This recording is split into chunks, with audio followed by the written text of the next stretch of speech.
Chapter 5. Death of All That Matters.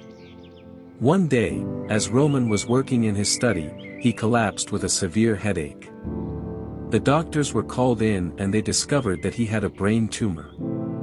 The prognosis was grim and surgery was not an option. Roman was devastated. He knew that his time was running out. He realized that he had wasted precious time on a loveless marriage and that he had lost the love of his life. The news of Roman's diagnosis was a shock to everyone, but it hit Nadia the hardest. She had grown to love Roman and the thought of losing him was unbearable. She couldn't help but think about all the missed opportunities and regrets.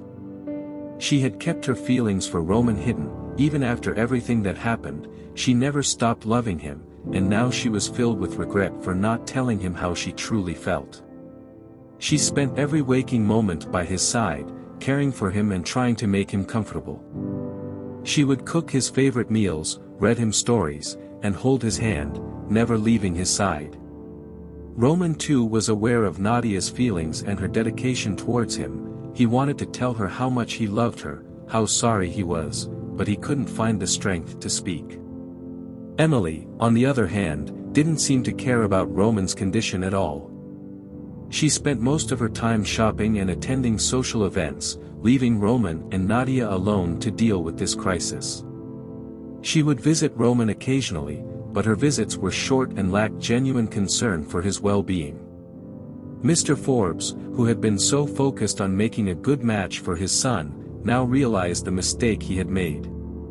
He regretted not listening to Roman's wishes and wished he could turn back time.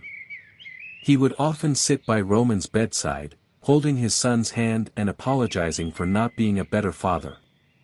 As Roman's condition worsened, they were planning to transfer him to the best medical care facility in the USA, but his health was too fragile to travel. The tumor was inoperable and the doctors gave him only a few days to live.